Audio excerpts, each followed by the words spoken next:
Go on, I've actually got let's go. sweat running for the back of my knee down to my ankle. That's how fucking warm this bedroom is. So I am I'm- more than ready to call it a fucking day. Welcome to episode 11 of the DRT show. Today we're talking about Red Dead Redemption being protested, refurbished Steamdecks going for cheap, DBD getting aliens, and Final Fantasy XIV and Baldur's Gate 3. Also get to know me and Graeme just a little bit better. So sit back, relax, and enjoy the show.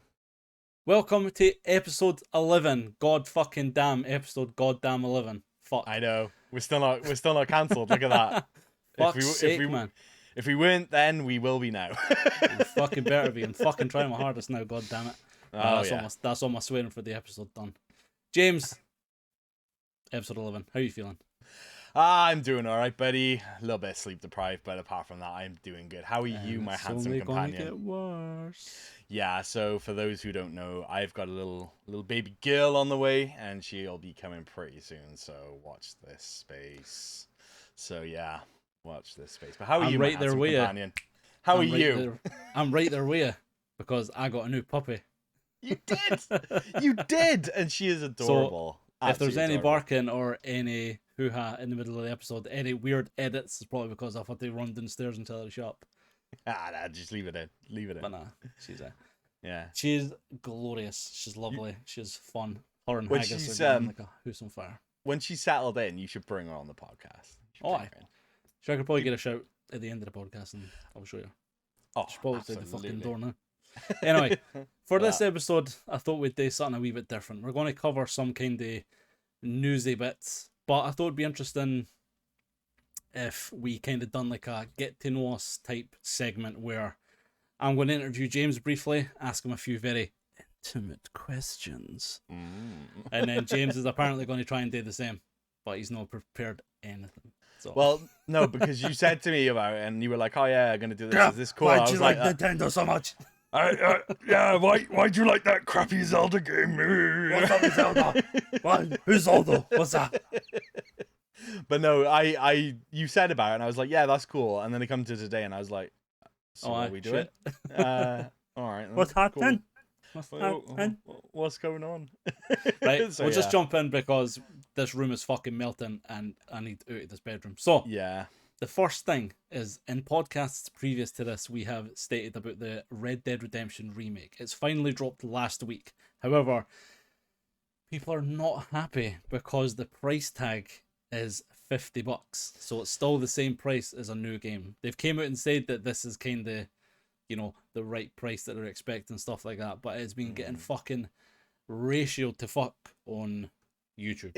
It's not just that. It's the fact that they actually basically kind of lied. Well, they didn't lie, but the leaks were sort of leaning towards going for like a Red Dead Redemption 2 engine port. So like everything to be, redone in that sort of graphical form, but they haven't really done that at all. They've just kind of upgraded the graphics, I think is what they said. It's still... HD. Yeah, it's like a HD thing. It's kind of like if you put your Xbox, your Xbox 360 game in the Xbox. It's about that sort of level, and the price point is not far off the price that you pay for a brand new game. But what they have said is that they're adding in the Undead Nightmare DLC. So I mean that might still sell it for a lot of people, but yeah, people are not happy. It wouldn't really sell it for me, to be honest. Like, I was hoping it was going to be 30 quid, especially the fact that it's like digital next week and then it's October physical. Like, 30 quid should have been the price point for me. Like, especially with what they've done with GTA, like, it should have been about 30. They've not done much to it, like. Yeah, there's been a few issues there, hasn't there? So. And there's no PC, there's no native PlayStation 5 or Xbox Series X support either. So it's not coming out on even the newer consoles. Yeah, it's not the best. It's not. Watch the space. I'd say they'll probably. I hope they see sense, and then they'll be like, "Haha, fooled you. It's only 25 quid." We're gonna do you a port, and then we're gonna add about 5 million patches onto it. Probably that's what's gonna happen. So yeah, it's gonna be a bit. Are you gonna pick it up though? I'm not gonna pick up at 50 quid. Fuck that, because I got the Undead Nightmare there, the fucking CX for a $5 a couple of months ago. And I've actually recently played it, so if I wanted to go back and play it, I'd play that. The Undead Nightmare was an amazing piece of DLC, but £50 just for that, or it's the base game and that. $50. Yeah, $50. Dollar bill, or so y'all. in there, yeah. Dollar. Talking about reduction in prices, Steam Deck, James. I know you love your Steam Deck. I Decky do. Steam. I love whipping out my deck. It's great. Oh, and I love when you whip it as well. I have about 5 minutes to myself, and I just whip it out, and it's great. What can I say? It's when you go for a poop. That's when you take it with you. That's a special place I take it. Real estate. It's either the Steam Deck, a Game Boy, or maybe the Switch. That's all the three of them are good for nowadays. But Valve have announced that they're starting to resell, or they're starting to sell refurbed consoles, or refurbed Steam Decks rather. So this is going to be interesting because I don't have one yet. And I would pick one up because they're factory refurb, so they're going to be in good condition. Yeah, so absolutely. I will say you will get a lot of benefit out of one of these. I genuinely feel that you will thoroughly enjoy this because there is so much Nintendo you can hack onto it. It's great. The fuck out of my Steam Deck. Get your Steam Deck. But like the 64 gig model ones, apparently the refurb's gone for like $320, so that's probably about €320. And that's that seems alright, like, and I'd say in another month or two they'd probably go doing a wee bit more. Well, what you can do is, and this is the beauty of it, is you can mod the heck out of it. I mean, mod the heck. You can mod the fuck out of it, right? The heck, sorry, yeah. No, what I was going to say is the beauty of this, though, is even if it comes a little bit dinked or whatever, it is factory reset. It is factory refurbished. Right. So you, as someone who likes to tinker, will have no problem taking that apart. I mean, Valve even did a breakdown video. They were like, yo, don't do this, but we're going to show you how to do it. But don't do it. We're going to show you what not to do. You know, it's that sort of thing. So, but you know, you can replace the triggers in it and put Hall sense triggers in it, which is a big thing. You can change the shells on it. I mean, if you wanted to, you could even just chuck a skin on it. It's not a big deal. It's not a deal breaker. Later on down the line, if you thought, do you know what, I'm running out of storage, you can upgrade the storage internally. I forget what the biggest one they do is now, but there's a couple of terabytes. Sorry. Was it terabyte? No. What I'm saying is you can put an M.2 or not an M.2. Whatever. Yeah, whatever it is. You can put one of them in there and you can get terabyte ones and 2 terabyte ones. I know KB has actually done all that to his. Okay. So if you want to hit him up and you know, if the time comes and you think, I want to do KB. that. If you want to hit him KB. Yeah, go on. Hey KB. Hey baby. Hey baby. When you coming to Portland? Yeah, when you come to Portland. But no, like I said, you can upgrade all that sort of stuff in there as well, which is very easily done. You can do what I did. I got a 1 terabyte SD card in there. Do you know what I mean? Just wait for a prime. Yeah, wait for a prime sale and bung that in there. There's so many options of how you can increase the storage, and that's even if you need to. Like, to be honest with you, depends what you want to do. If you're playing all the library from your Steam stuff, it's like, yeah, it will fill up pretty quickly. But if you end up putting EMU deck on it, which is what I've done to mine, you can play all the old school stuff. So you can play N64 till your heart comes home, like, you know, till the cows come home sort of thing. You can just go nuts. You can just go nuts, Graeme. Just lose your mind, you know? You can play that god-awful system. It's great. So what, the Steam Deck? No, the N64. Anyway.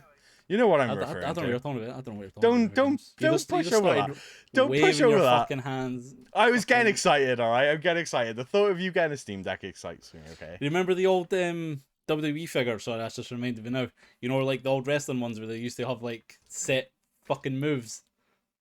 Like this bad boy. No, but older than that. Like the older ones. Oh, yeah. Because you used to have the ones like the fucking bushwhackers. You'd be like that. You'd pull his arm down and he'd flick back like that.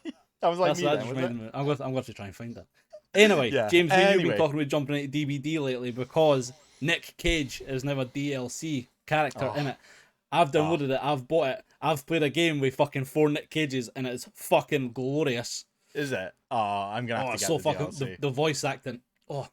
On point. But is it him? It is him doing it, yeah? It's legit him, it's him. And it's fucking amazing. Even the new intro into DVD is amazing. It's like fucking Cage 100%. It's so good. But Cage's Cage. Speaking of DVD, let me scratch my ear here. 2 seconds. Speaking of DVD, they're getting a new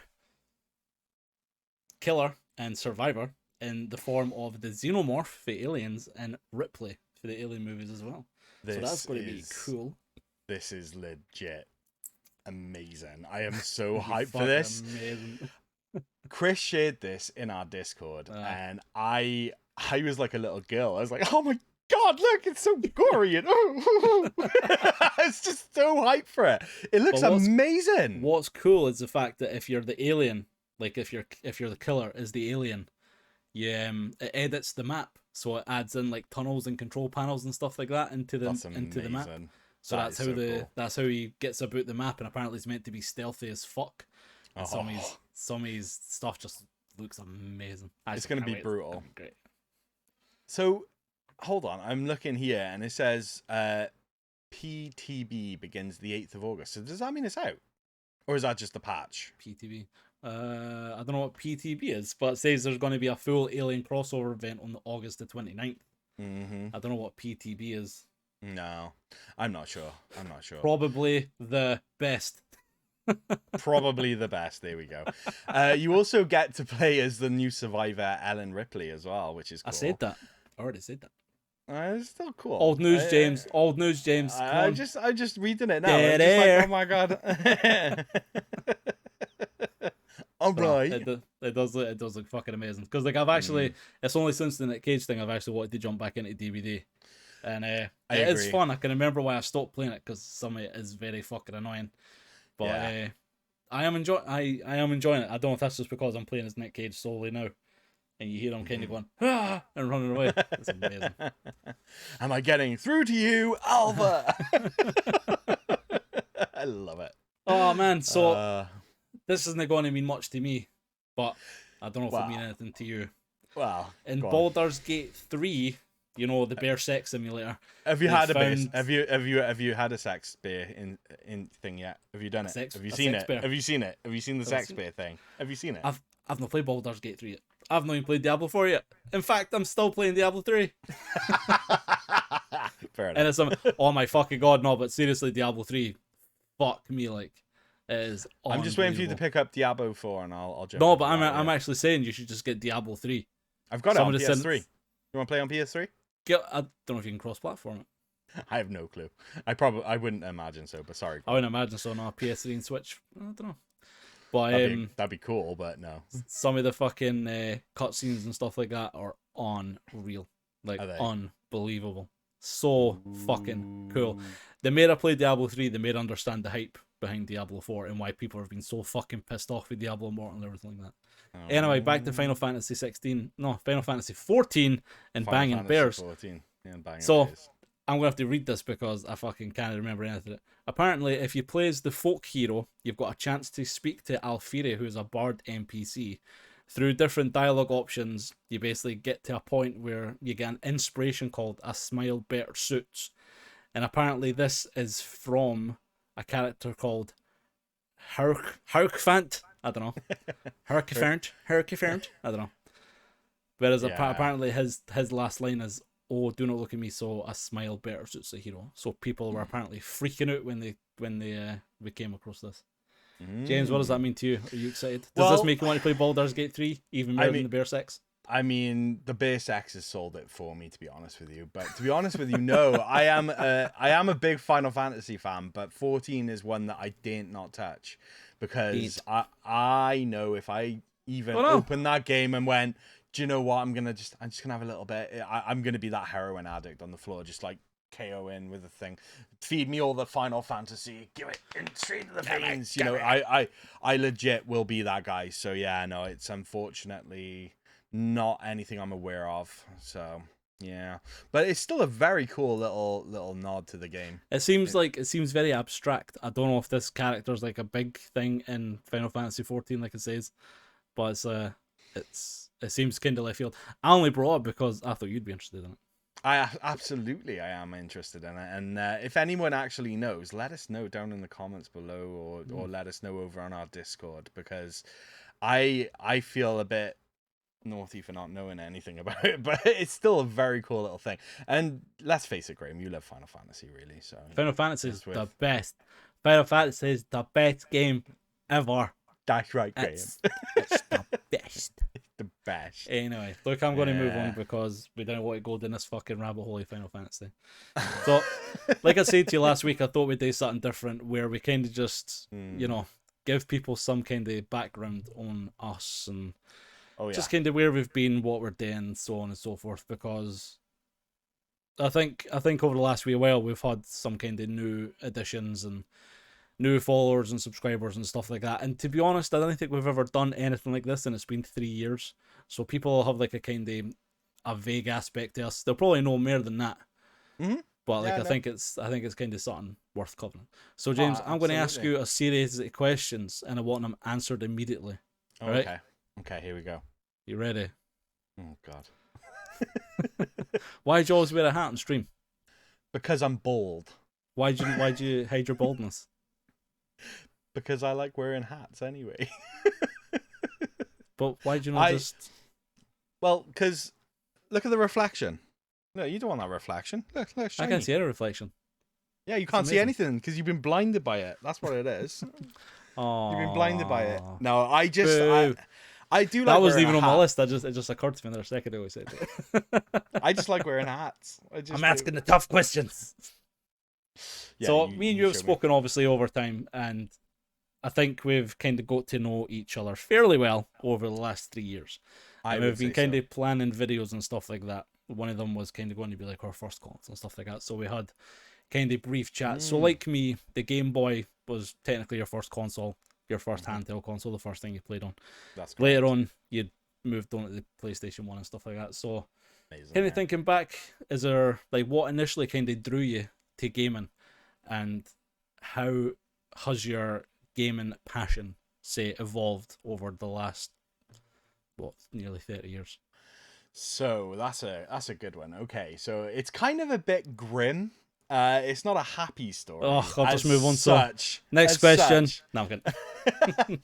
No. In all reality, when I was younger, I got given a Game Boy. I enjoyed playing that. I used to go over and play the Mega Drive with my buddy, and I was kind of into it there. But I never really, like yourself, until a bit later on, had my own console. And then there was this talk of this new gaming console. This new gaming console coming out called the PlayStation, and that kind of was the start for me, because I remember there was a store in Cardiff Road in Cardiff, Newport Road in Cardiff, called Dixon's. I don't know if you remember Dixon's. Oh, Dixon's. Fuck around, I remember Dixon's. Then Curry's bought it, and it was Dixon's Curry's, and it just became Curry's. Yeah, that's right. So I remember going in there with my grandparents, and they were literally like, you can either have that one or you can have that one. And on the left-hand side, I remember seeing Mario 64 with the N64. And on my right-hand side was the PlayStation with Crash Bandicoot. And that was it. So I ended up picking up the PlayStation, and I got into it because I had a fair few games for it, Final Fantasy being one of them. And I was bullied a lot as a kid because I was the fat goth kid. I was fat, sexy goth kid. I was the fat, greasy goth kid. That's what I was. And because I didn't really make any friends or have any of that sort of stuff, I just basically become a bit of a hermit and like playing my games and all that kind of stuff. Later on, though, it turned into a way more sociable thing. I actually met friends through gaming.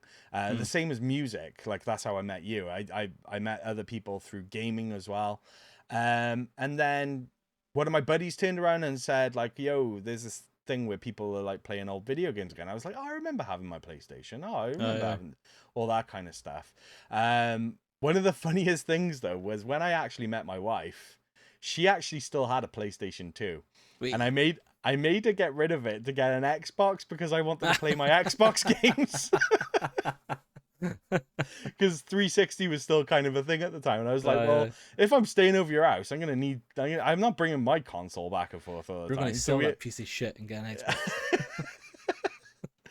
But no, but she's a gamer too, you know. We play games together as well, and it's a way more of a social thing, especially now. Like, obviously, looking at Portland coming up, that's a huge thing, and we're meeting lots of friends there as well, and doing all meeting, you know, going to see all YouTubers and all that kind of fun stuff. And yes, so it started off as quite an isolatory thing, but it's turned into something beautiful, because I wouldn't have my handsome companion over here otherwise. I wouldn't. Well, no, we probably would have reconnected at some point, but it was that reconnected us. No, no, he's pretty like, no. No. Didn't want to really talk to him again. I know he did a thing. Smash my mic.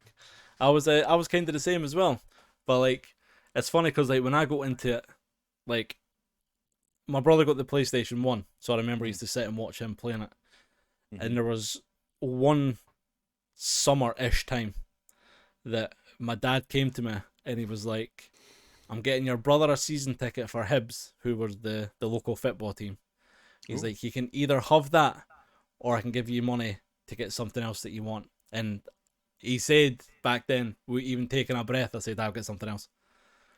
So yeah, I don't want to see the football. What is that? What's that No. shit? Gone outside? Ugh. But then, know, right? but he was like, "Do you know what you'd want?" And I was actually buying like Nintendo magazines beforehand, because I was still playing the SNES off and on, and I was always playing my Game Boy. So my dad was like, "What do you want?" And I was like, "Well, I might want this. Is that alright?" And apparently a fucking season ticket was like 400 quid, and the fucking N64 was like 250. So he was like, sold? I got fucking done at 150 quid. Yeah, that's not the point.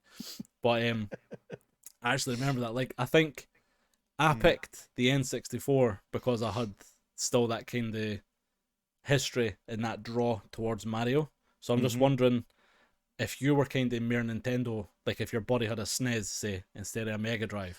Yeah. Do you think you might have veered down that way? Do you think this is one of the pivotal moments in your life where... I mean, there's something to be said for that. Yeah, I probably would have lent a little bit more in line. But saying that,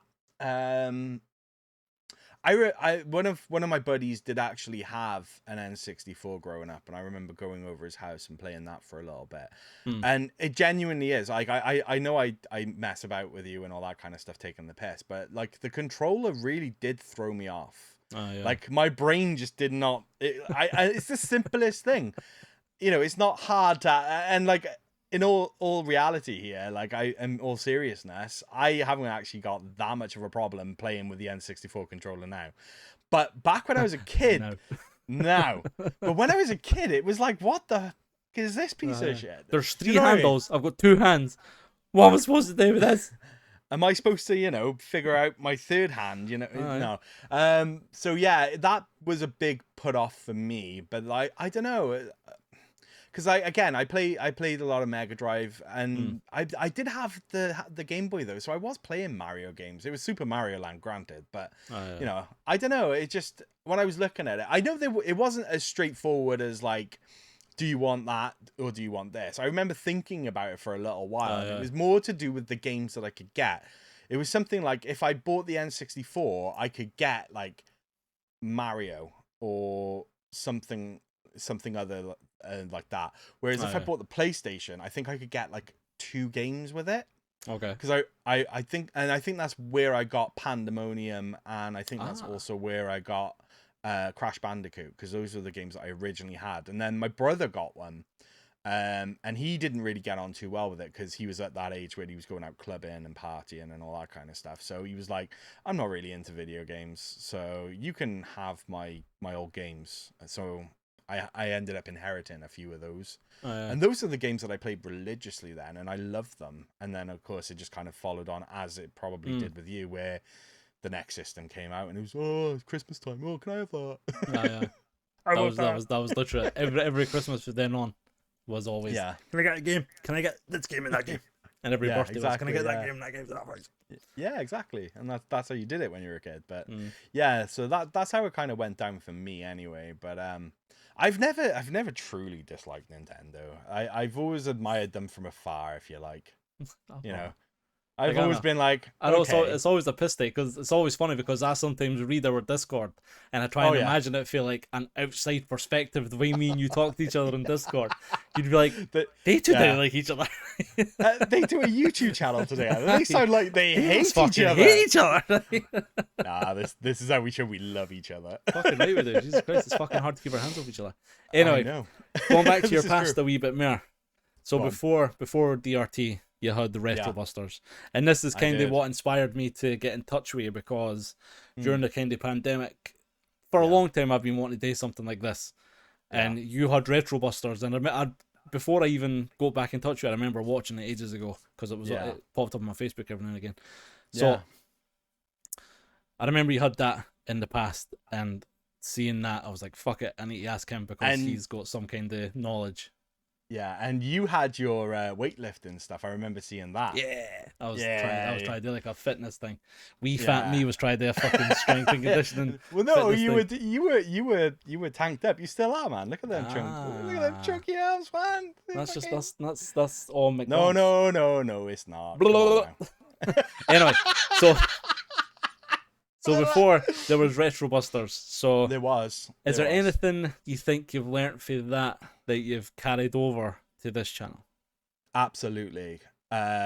Only trust the one person you put trust in to do the channel, because there was a lot of uncertainty around that channel.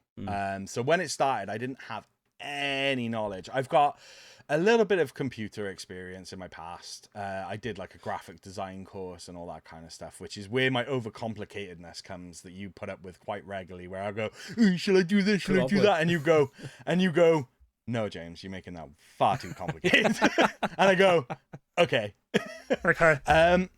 But no, that's one of the things that I learned. I never wanted to do a YouTube channel on my own, because I think I would do exactly what I do there. I get overwhelmed, because I'm just like a million miles an hour thinking of a million different things that I want to do. Whereas the brilliant thing with you is we always got on. I remember when we very first met, we clicked straight away. And that's why one of the main reasons when you said about it, I was like, yes, that makes perfect sense, because this guy I had no problems with before. I've never, ever, we got on quite well. We were talking for a little bit. Life got ahead of us and we separated. But then we reconnected. No, I know, that makes it sound like we're a married couple. Yeah, we are more than a married couple. We are eternal lovers. But no, one of the biggest things was, like I said, I didn't want to do a channel on my own. I always enjoyed having someone I could bounce off, and that was the beautiful thing. Do you know what I mean? And it's worked out pretty well, I'd say, because I still remember messaging you. It took me like an hour to convince myself to message you, because I was like, well, I messaged him. I was like, nah, but I didn't know what to do by myself. Really? I'll message him. Nah, I'll not message him. It took 2 minutes to message you, like, because I wasn't sure. Because I was like, fuck, I didn't want to annoy him, like, because I don't know what you're up to now. Oh, no. And I was like, do you remember me? I was like, hi, do you remember me? Once I met you, I never could forget you, buddy. You were always in my brain. You took me down to that dungeon, took me to a very dark dungeon in Edinburgh, and I never looked back. You drunk. That's actually when you stopped drinking, was after that. I was still drinking. No, I was still drinking for a while after that. I know. It's when I stopped taking, the drugs that make me pass out. That's what happened there. Oh, that's all the fun stuff. I know. Anyway, so that's one of the big things. But what I was going to say to you is what kind of spurred you on to think of that, to get you to that point of like, I want to do a YouTube channel? I know there was the whole lockdown thing, but like, have you got any other sort of things that made you think, I want to do a YouTube channel? I want to create videos. I want to do editing. I want to, like, what was it that you had been doing at that point that led you to giving me a message? That's what I was going to say. Funnily enough, I think around the time you were doing Retro Busters, there's a guy in Scotland I was going to try and start a channel with. But he was just after having a kid, and things got a bit weird after he made a joke and I made a joke back, and he didn't take too kindly to it, so things got a bit weird. Yeah, you need to have someone you can have banter with. See, that was kind of the thing, like, anyway, that kind of ended up. But I suppose after I moved to Ireland and stuff like that, and like during the pandemic, like I said, I've always wanted to kind of start it. And again, similar to yourselves, I never wanted to do it by myself, because I wanted to have somebody to kind of rely on, somebody to bounce ideas off of. And I'd say it's been a lot more fun having a partner rather than just talking to the odd person every now and again. Like us doing videos and shit like this is most of the fun. Like I fucking love this stuff. But it was mostly the fact that I wanted to do one for ages. It was the pandemic, and I had actually started collecting again before I messaged you. Yeah. And that's what kind of spurred it. I was like, fuck it. Like, if there's ever a time I'm going to start, it's going to be now. And like I've said to you before, I actually thought it was only going to be like a year, like if that. I thought it was going to be like 6 months, and then that would be it. I'm glad it's not been the case, but like legit, same. I genuinely thought like, we'll do this for a wee while. Everything will go back to normal, then we'll stop. I need to scratch my back, sorry. But it's okay. Oh my god. Yeah, no. But no, because I genuinely thought it was only to be like a short-term thing. I'm glad it's not been. Don't get me wrong. Absolutely. As much as I say, can I get rid of you?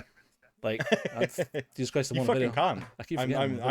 I'm stuck around now. No, you're fine. I don't know. You're fucking wired. I don't know. Like, Jesus Christ. Yeah.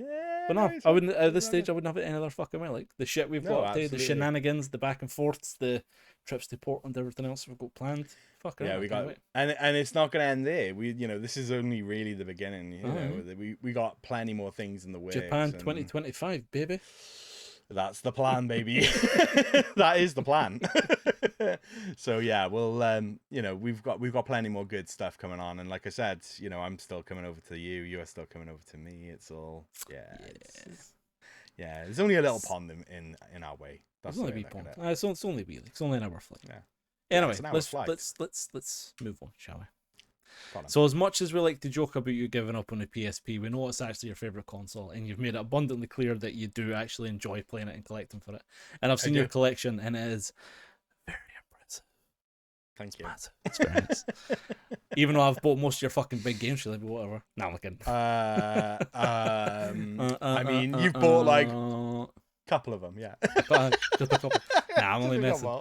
But like, if you look back at the PSP, what was it? Was there like something specific that drew you towards it? Like, was there a feature or a game, or was it just one of these things you thought, oh, this is PlayStation, I'll pick it up, and then you just kind of fell in love with it, or was it like a predetermined thing?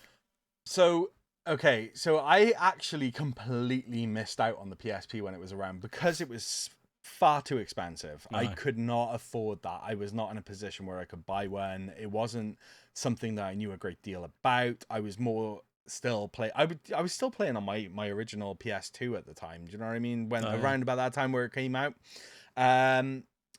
So a few years prior to lockdown, and quite a bit before I started the Retrobuster stuff, I used to go to car boot sales, and I used to go to charity shops, and I used to just do all that kind of stuff. I want to say it was like 2012-ish, somewhere around there, that I started collecting again. And my buddy was actually going for a full Master System collection, Sega Master System, and he was like, oh, you should get into it. It's a bit of fun, the games are fun, they're dirt cheap, and see how you get on. So I was like, well, what system should I collect for? And at the time, it wasn't one of those times where I had a lot of like time to sit down and play consoles and stuff. So I was looking, I was like, oh, shall I collect Game Boy? Shall I do that? And then I don't know why, it just popped into my head. I was like, oh, the PSP, that's a system I've never played. I've heard a lot of good things about it. A lot of the games that I enjoyed playing growing up are on this system. Let's check it out. So I started collecting, and it was quite a humble little collection. I've actually got photos somewhere of my. I remember you showing me the early pictures. Yeah, and it's like I've only got like a handful of games. Oh yeah, absolutely. But one of the first games that I got for the PSP was Ratchet and Clank Size Matters, which is a fantastic game. Far too short for my liking, but it's really good. And I was like, oh, what other games are there for the PSP? Little did I know that there's like 600 bloody odd games.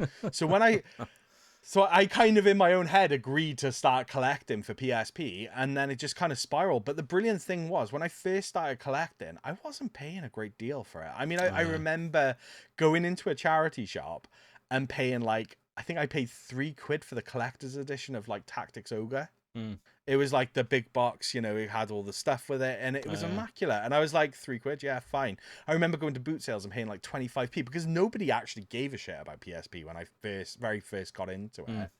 It's one of those classic things. And like I said, it wasn't because I was like, oh, this is going to be worthwhile later on. It was just like, I was just picking up everything to check it out, to play. I didn't give a shit. I've got a copy of like, oh, what's the Noel Edmonds game? It's like, are you smarter than a Oh, 10-year-old or aye. something like that? It's sun faded the fuck. I think I paid like 10 pence for that. I don't care. I'm not really that bothered. I played it for a good half hour. I got my 10 pence worth out of it. Do you know what I mean? And just as time went on, I just started collecting more and more and more of it. It's only been recently that I've looked at things and gone, holy shit, that's gone really expensive. I think we were talking about it before when we first started the channel. We were talking about Crisis Core. Because you were like, oh, I've got Crisis Core. And then you were like, oh, I don't know where the disc went for it. So I was like, oh, yeah, no, that's fine. I remember picking Crisis Core up for £1. Do you know what I mean? And I was like, oh, okay.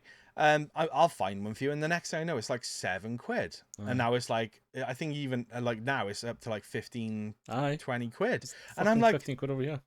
Oh, I mean, it's a fantastic game, but why would and it's just that thing where the prices have gone up, but I still love having that collection. And I look at it, I'm looking at it, it's right by there. That's why I'm looking over there. I'm looking at the titles that I got. It is right by there. You can't see it, but it's right by there. But I'm looking over it. I swear. And there are still so many games that I go back to. I just pick it up every now and again, and I'm just like, oh yeah, that's cool, and I have a little play on it. And then I learned about how easy it was to hack them. Oh yeah.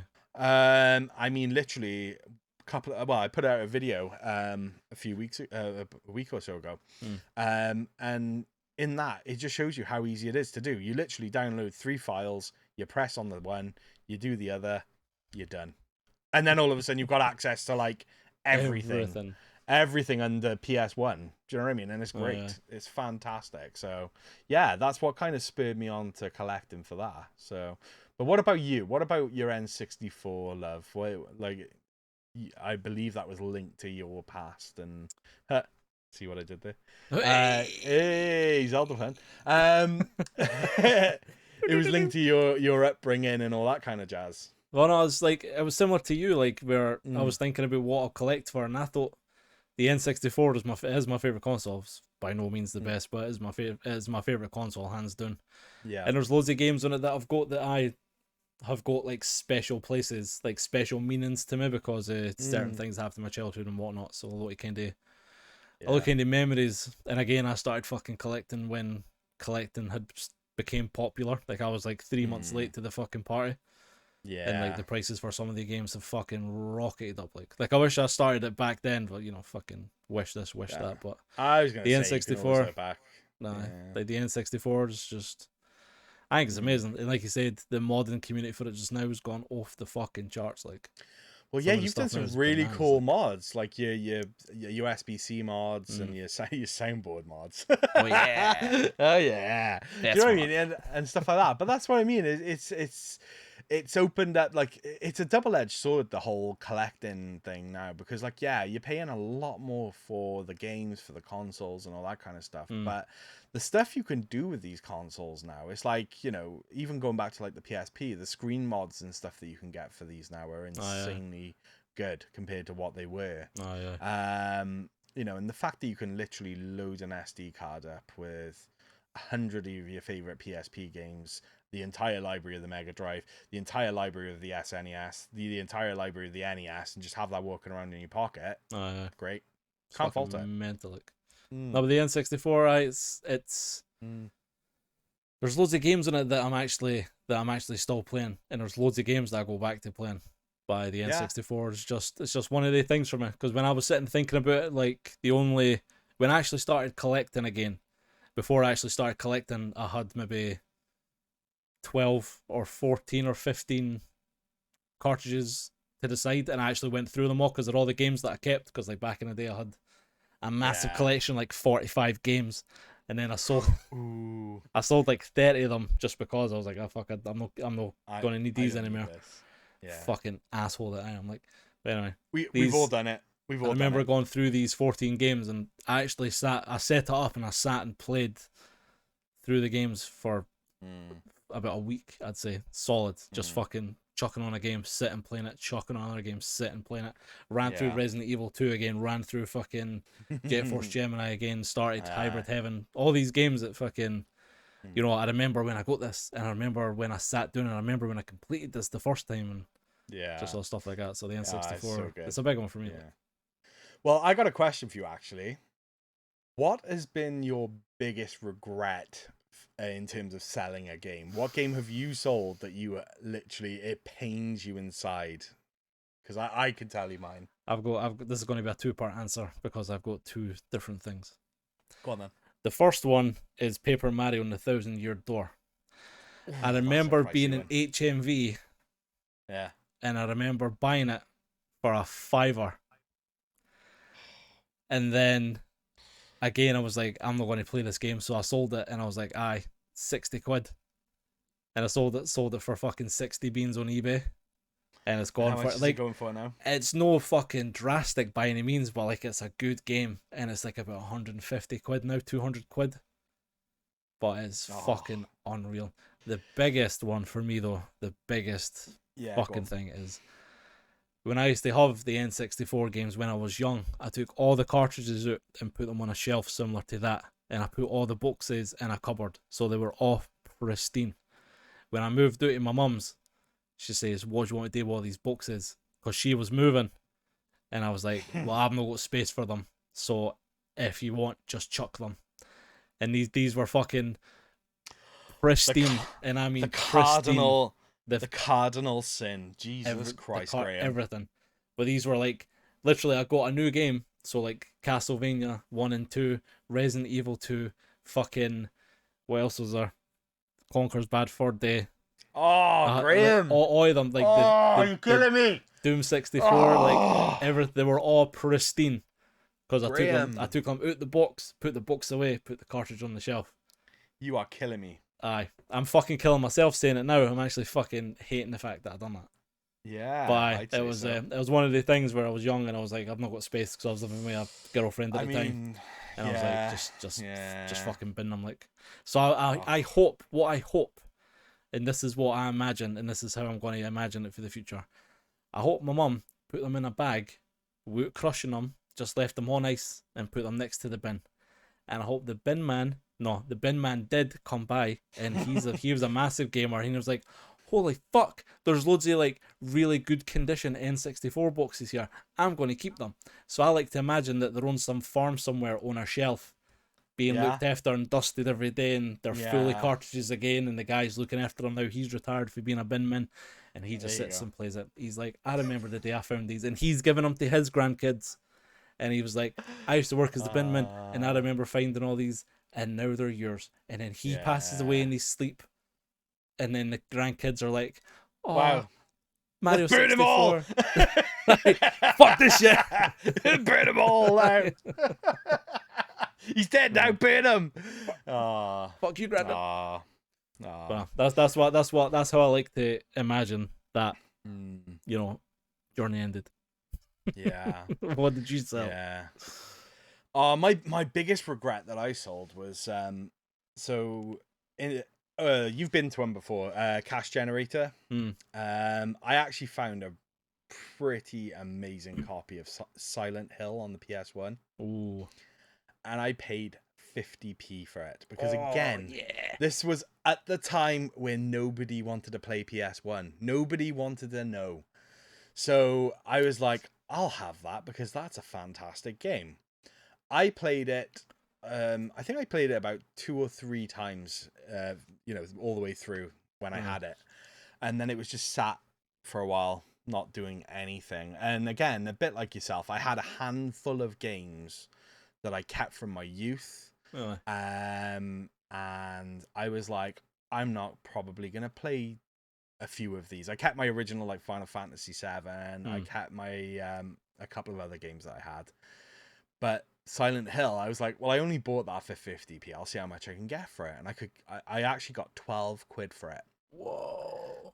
Which, again, now it's like up there. It's a lot more than that. But, oh my God, my heart broke. Just purely because of how good of condition this game was. And it is a fantastic horror game as well. I do love it.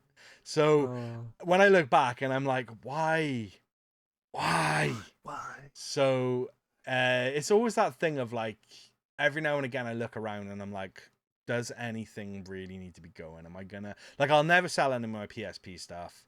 There's a handful of games in this room that worth more to me in terms of sentiment and sentimental value than anything else. But if sometimes I'll have a look around, or like recently I did have a bit of a cull, and I was like, right, what can I get rid of? What am I not going to play? La di da di da. And yeah, that was one of those where it still kind of haunts me to this day. Ironically, that it's a horror game, but it's just It's actually funny because like when I started collecting games again, it inspired my brother to pull all his games, and he was a PlayStation 1 fan as well, and he took ridiculously good care of his games. I mean, phenomenally good care, like still could pass as like fucking mint if you ask me. But he pulled out all his games, and fucking pride of place center is fucking Silent Hill, and it is immaculate. And I remember saying to him, I've said to him, I don't know how many times, it's like, yeah, you didn't need that game. That's shite. You didn't want that. He's no fucking buying it. He's like, I know, but I'll keep it anyway. I was like, shit, I didn't need that. Yeah, I gotta be fair. Even though I'm collecting for PSP, I have been looking at PS1 games again. I'm kind of a bit like, oh, there's quite a few, but the ones I want are man, expensive. Some of them are ridiculously fucking priced. The Legends of Dragoon. That game is one that I'm looking at. Yeah, that game is one I really would love. I keep thinking that I'm going to collect a full PS2 collection, and then I'll look at how many fucking games were released in it. No, sorry, not a PS2, a fucking Wii collection. Oh god, there's like fucking Wii is 8,000 fucking games. I think that's the only system that surpasses the PS2 library. I think so. But like 2/3 of it are just absolute shovelware. Garbage. But like, there's some games that I play on the Wii, and I'm like, fuck, this is really good. But again, there's some games on the Wii that are fucking ridiculously priced. Have you? I don't know if you've ever seen him. There's a guy on YouTube called Casey the Game Nerd. Like, he doesn't really do YouTube too much these days. He's like, he's been on Metal Jesus's channel. That's how I found him. But he's got a full Wii collection, and it's not till you see a full Wii collection in like cabinets like what we got. I'm just like, wow. And I guarantee you could get rid of a good couple of square feet of that, and you'd be fine. Just keep the good ones. But no, he's got the full thing of it. It's wild. Absolutely wild. I wanted to start with the Wii U as well, because like the Wii U is small enough. I think there's only like 400 odd games for it. I think. In the Wii U, I think I thought it was. It's only a wee bit more than the N64. I think. It's not a fucking massive amount, like. But that's kind of something I've been kind of dabbling with here and there.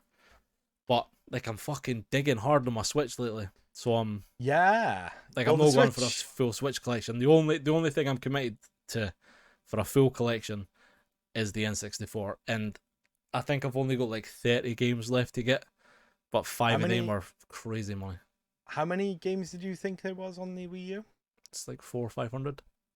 There's 206. Oh, 206. It's not that bad. That's actually not too bad. A lot less than the N64. Again, that's how I kind of wanted to get into YouTube as well, because I used to watch people collecting stuff and all that kind of stuff. Back in the early days, I used to watch AVGN, all that kind of stuff. And there was one guy, I think he was from PA, and he went for a full Wii U collection, and I remember watching his journey with it, and that was quite an interesting journey. And that's why I had to check, because I was like, I'm sure there isn't that many, because I saw his collection and it was like 2 bookcases, if that. It wasn't actually, now you say it, I think I actually remember, because the way this shelf actually worked out, because I'd made this myself out of pallets. Yeah. You see, there's like a top shelf, a small shelf, the row, and then a big shelf. Yeah. The 4 shelves will actually accommodate a full collection.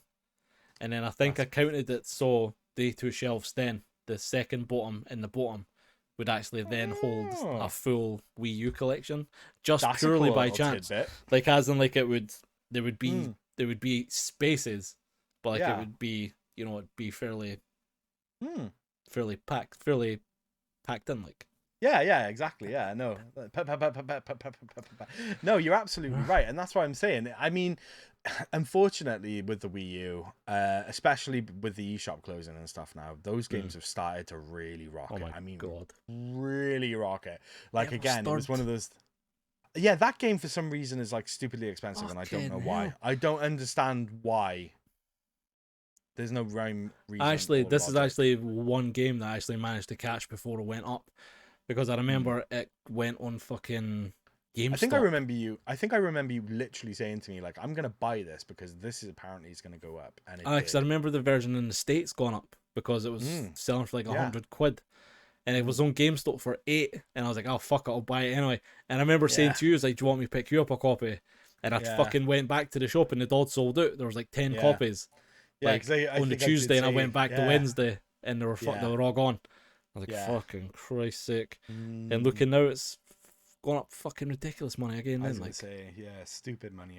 And they're only, I think with systems like that, especially, they are gonna just keep shooting up as well. Do you know what I mean? I think it's definitely gonna happen. So, do you kind of think that Wii U, maybe PlayStation 3, do you think these are the last consoles that people are going to collect for? Like, well, I can't imagine in so many years' time with everything kind of turning digital that there's going to be people in like 30 years who will be like, I'm going to go for a full PlayStation 5 collection. It's a tough one, because at the end of the day, what is it that spurs this on with us? It's nostalgia. It's the fact that we grew up playing a lot of these games. There's games that we played as we were growing up. There's games that we bought as adults that, you know, there's games that I look back on now, even from like 6-7 years ago, that I look back on nostalgically, and that's you know, PlayStation 4. So it just depends on the generations. I think as digital comes in, I genuinely feel like, no, you're right. I think that's where it'll start to fizzle out. But I think it'll be a long time now, because this is here to stay for the minute. This isn't a bubble. Everyone's like, oh yeah, it's gonna burst. It's gonna burst.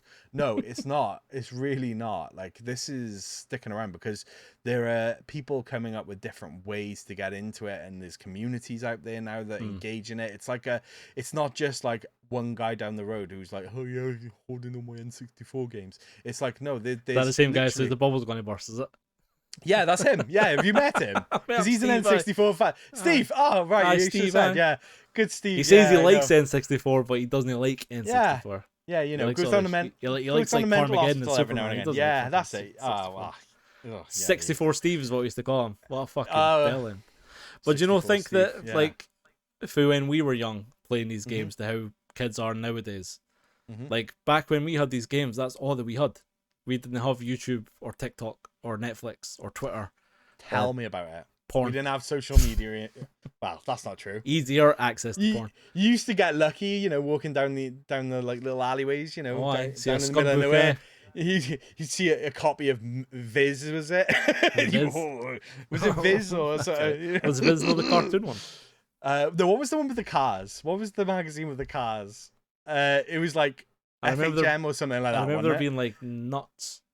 There you go. That's it. Yeah, that one. Yeah, it had like cars and stuff in it, but it was basically a porn mag. But they were like, no, it's just cars. You weren't absorbed in that though. Like you'd read it, you'd do your business, you'd be done in about 10 minutes. You're like, well, that's that. What I'm going to do now. Like, I suppose to play the PlayStation. Like, and then you sit and play PlayStation for like 4 hours until you recuperate. And then you fucking open the mag again to page fucking 69. Like, oh, hi, Becky, I remember her. How are you? Yeah, she loves long walks on the beach.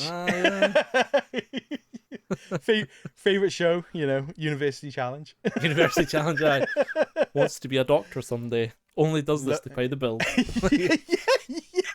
Sure, okay. Sure. Yeah, that's right. Right there with you. And then you do the business again.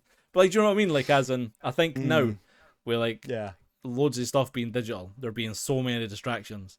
Yeah. Like, you might look back on a game fondly, but would it be the same nostalgia as going to the shop to get it, or hearing about it, even going back to reading about it in a magazine and then going to the shop to get it, then bringing it home and opening it and putting it in the console for the first time, and actually sitting having that the only thing you can do for the weekend is play this game.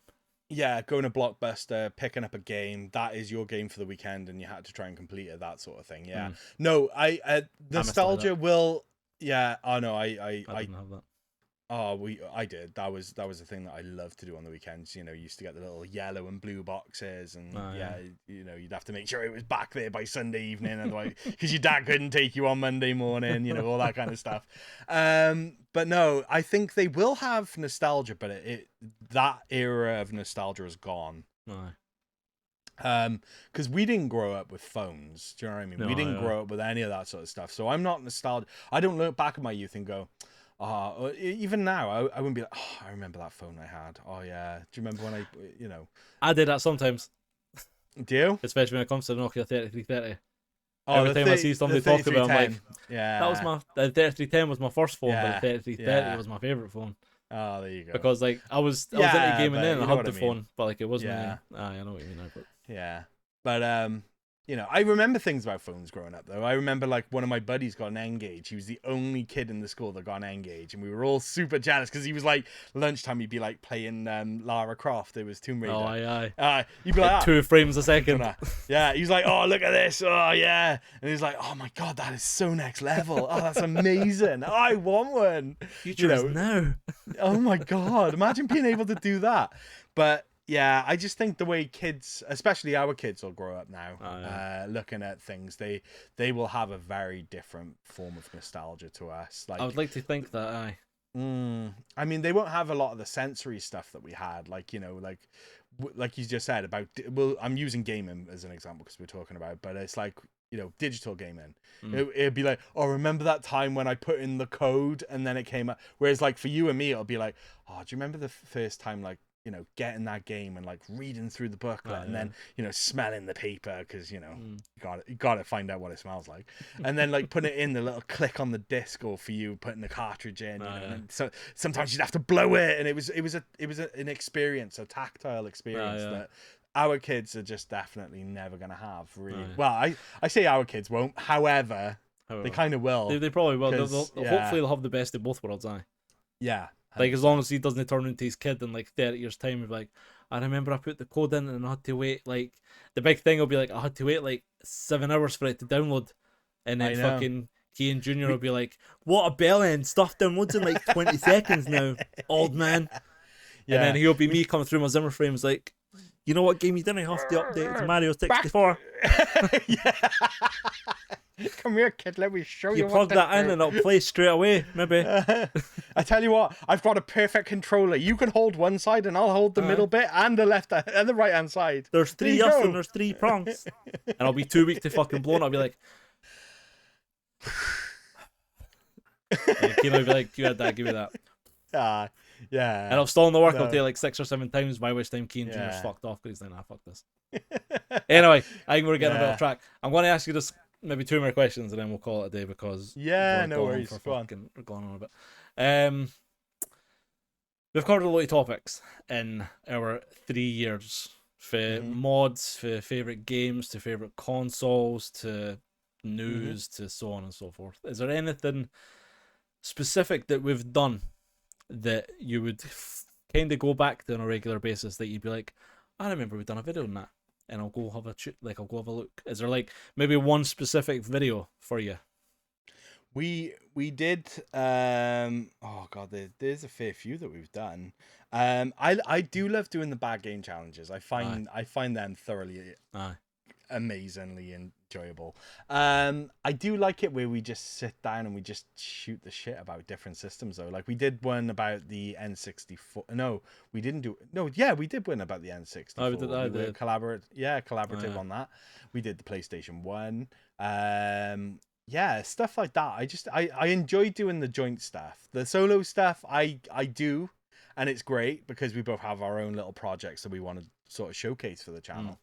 But I do love the ones where we work together on different things. And that's why I love doing the podcast as well, because it's you and me. It's you and me doing what we do. And I love it. Unfucking filtered. Unfucking filtered, absolutely. James swore. Oh, James fucking right, swears. I did. I know. I know. I'm fucking so, yeah. parched. What about you? What is your favorite type of content to make? Like, Make sex noises coming out of the little mods that you do. I'm going to do that for everything. Every other month, I'm actually going to change the noise in Majora's Mask to when you switch on, it's going to start orgasming. But amazing. I don't know. Like, I think I love all the collab stuff that me and you do. Like, I think they're my favorite stuff. Like the bad game challenges and the game hunts and stuff like that. Even like the last one we done in Birmingham, we were sat in that fucking oven in a car. Oh god, yeah. Doing the games, we were the melting. bad games that we bought. My fucking god, I can actually feel the video when I'm watching it. Like, I know. But like, I do like doing all the mod stuff, although it's time consuming. But it is. It's I think it's a cool skill that I've learnt, and I like going back to see the first mod that I've done, and I'm like, why the fuck am I soldering like that? What am I doing? You know, like. Whereas now, like, I'd be alright at kind of doing bits here and there and stuff like that, and I can. Your skills are up there now, man. I'm telling you, Thanks, you're man. really good at what you do. But it's like I like seeing the progression. You know, like feel like. Yeah. There's one video I need to try and find it, and it is my favorite intro you've ever done, right? Because I love going to the early videos where we're kind of like, welcome to the review thing. We're going to do this, and then let's go. Like, you know, we're fairly fucking timid, and especially me. Like, I still fucking hate getting recorded, and I still hate hearing my voice, but I find it funny now. Yeah. Like, I like going back and seeing like the progression we've made and stuff like that. Absolutely. I think that's the best thing. I do occasionally go back and look. Funny enough, I was looking earlier on, because I was wondering how bad the very first video I remember making solo for the channel was the Pocket Station one. Oh yeah. Oh boy! Oh, you and your wife beater in the fucking thumbnail. Amazing. That needs to make a comeback. Yes. Just saying, like. Well, the wife beater, yeah. Aye. I Why is my look Pocket back at Station that. not working? Yeah, I was actually thinking as well, like the 10-minute retros, the ones that we did before. I definitely want to bring that back because I enjoyed making them, and just watching you when your setup was downstairs in your kitchen. Oh yeah, and big you manky got kitchen that behind me. yeah, and you got you were on your PC and you were picking games at random at one point through the emulator thing that you had. Oh on your PC. aye. Yeah, I was watching that not so long ago. Oh fuck, I forgot that. Yeah, that's what I mean. I love watching stuff like that. But I just I do go back. Then I cringe sometimes at the Dark Souls one I did as well. But I did love that. That was a proper passion project for me. That fucking Dark Souls one that I done. Like, that was great. There was a fucking clip I wish I kept, and I fucking deleted it by accident when I was deleting all the stuff, because there's a bit where I'm cursing to fuck, and there's actually an outtake, and Keane's walked in the kitchen and he's standing behind me, just kind of like, no way. but he's used to hearing me swear, like, but he's like Yeah. full on just like, and then he just leaves and he shuts the door behind him, and it wasn't until I went back to edit the video, no I was way. like, Keane's behind me. He was behind me the whole fucking time. And I'm sitting fucking cursing and bawling at the computer. And he literally just walks in and stands behind me like, huh? And then fucking leaves and shuts the door. I had no fucking idea he was there. It wasn't until I went back to edit the video. But fucking, when I've been clearing up my fucking, That's gold. all my footage, I fucking deleted it. Oh, raging. I know. There's a video you done, and I need to try and find it. It's my favourite fucking intro you've ever done. Because you're so rigid, but you try and put on a voice, and like, Oh, do I? you go, Oh no. you're like this, you're like, welcome to the review thing. You go like that. It is amazing. And I still think of it. Oh man, every fucking day I think about it. If you find that video, you should just chop that bit up and drop it on our Instagram. It's one where you're doing a green screen, and then you're your first. I'll find it in the next couple of days, and I'll put it on the fucking on the Discord. Instagram. But it's so fucking funny because it's for how I like looking back to how we were. Oh yeah. To how we are now, because I used to try and tone down the swearing a wee bit, but then now it's just like, fuck it, it's, me as well. Just be yourself. That's the way I look at it. That's it. I think if anyone listens to this podcast and is offended by Graeme swearing, or I don't swear very often, first of all, go fuck yourselves, because you either take him like this, or you just don't worry about it. And I know that's probably a bad way to think about it when you're trying to like do social media stuff, but I don't care. I don't do this for nobodies to click on. I do this for our friends and for us and for just a laugh. Do you know what I mean? And that's the will biggest thing it's always been, be is an absolute fucking laugh. Like that's exactly what it'll be. All it'll ever be. All it'll ever be. It'll be me and Graeme taking the piss out of each other. Final Fantasy shit, Zelda shit. That's what you get here, okay? The Final Fantasy That's what you get. Last question. Not as much as Zelda. Go on. Go on. This is one I was thinking about because I was going back through kind of some of the videos, and I went to the PS Vita video, and again talking about the Wii U. And there's been like a kind of spatey gimmicks in consoles for the last wee while, touchscreen motion controls and stuff like that. And now thinking of the PlayStation 5, we're recently talking about the haptic feedback fucking triggers and stuff like that. So yeah, is there a gimmick in any console you can think of that you would either like to see come back, or is currently happening and you want to see it in the future again? Does that make sense? It does make sense. Because VR was the thing. They're still trying to push VR, but it's still not happening because it's still ridiculous to develop. And motion controls, I think they've kind of done away with that for the most part. I mean, to be truthfully honest with you, gimmicks on consoles and things like that are not necessarily something that I've looked at and gone, oh yeah, that was worth. Oh yeah, bring that back. Oh, yeah. I like the fact that they've evolved the sort of vibration function, and I do agree that the haptic feedback is just that next level. I do, honestly. I think that is fantastic, and I hope that they continue to sort of implement and work on bigger and better things for that. But in terms of things that I've seen before, not really. Like, with the Wii, with the waggle, or the Vita where you have to touch the back plates. It's I really didn't like any of that, to be honest with you. Like, even back then, because I never had a PSP, but I had a Vita. And I didn't like it when I very first got it, and that was before I really started collecting a lot of the old video game stuff. But I don't look back at that fondly and go, do you know what? Bring that back. Oh, will you swipe the screen? No. No. Whoa! This is next level.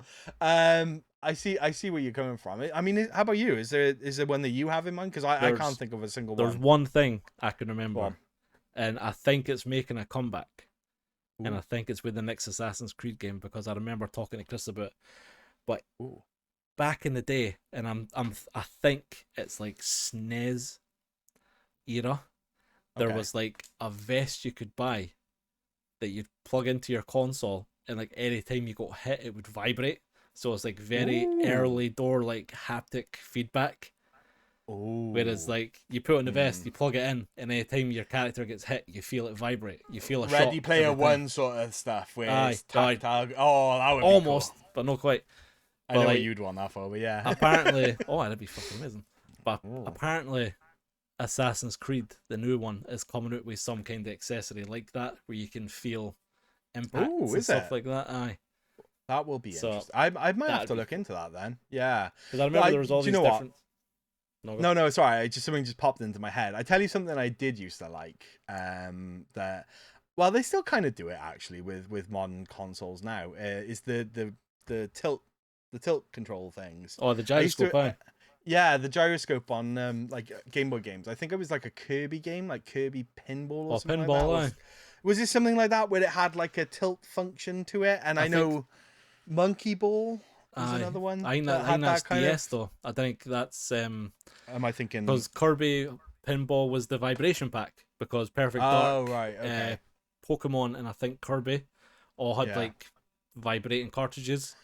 But like the little battery thing that used to go on the top. Yeah. But there was a tilt controller for Monkey. I'm sure it was for Monkey Ball or something like that. You put it in and you had to like lay it flat and fucking what's the word? That's what I did actually enjoy that, thinking about it, but is that something I want to bring back? I mean, it kind of still already is a thing. Like I know with PlayStation you can do a lot of that sort of stuff. I don't know about Xbox or Nintendo.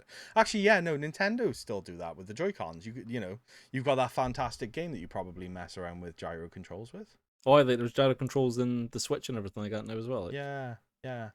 You got that Game of the Year game, haven't you? what Game of the Year game? Oh, the Game of the Year game. The Game of the Year. Right, sorry. You were looking at me then like, what is he talking about? Listen, I'm not gonna lie. I'm not gonna lie. But whatever the fuck happened, I couldn't hear you for the last like 10 seconds. Oh, really? I could hear you go like, and then oh, right. And then you started talking about Nintendo, and I was like, aye, Nintendo Switch definitely had it. Aye, I phoned that right the fuck in. Aye, got it. Fuck your Final Fantasy 16. Fuck. Tears of the Kingdom. That piece of shit game. Yeah. Everybody this want is to what you Switch. need to be playing. This is it. You got it. Review Fucking coming soon. Right, I got it. Review coming I can't soon. fucking wait. Listen, it's up to 100 players, so I might actually go out in the street and start recruiting people. Do I play 1-2 Switch with me? Everybody 1-2 Switch. Let's go. There you go. Anyway, so if you see Graeme gets arrested for harassing people, that's why he wants to go out and play everywhere. What do you mean do I play 1-2 Switch with me, you fucking bastard? How dare you? You know who I am. How dare. James, anything else you think we need to know about you? Any secrets or any secrets? Nothing that's coming to my mind. What about you? You look like a man who's got some skeletons in the closet. I've actually got sweat running for the back of my knee down to my ankle. That's how fucking warm this bedroom is. So I am more than ready to call it a fucking day. I need to brush my beard because like under here is getting itchy because I'm that fucking hot. I'm exactly the same. I don't know why it's so fucking. It's never this warm. Climate change. Let's talk about climate change. Anyways, guys, hope you enjoyed. Here, quick, stop the podcast. Yeah. Stop that out. No, so there we go. But that's it. I enjoyed that. I think that was worthwhile. Yeah. Hopefully people got some kind of entertainment or value out of that. And please like, subscribe, social medias, Discords, fucking Instagram, YouTube. We've got merch. MySpace. We had a MySpace, but we deleted it because it's shite now. Yeah. Fucking now Tom. we're on Bebo. What was his name? Tom. Yeah, Frank. Tom. Yeah. Tom. Fucking Tom. Tom, you abandoned us, you bastard. That's why the world's went to shit, because Tom, you said you'd be our friend, and I'm pretty sure I've had this conversation already, so I'm not going to bring it again. Yeah. James, anything else? See you next time.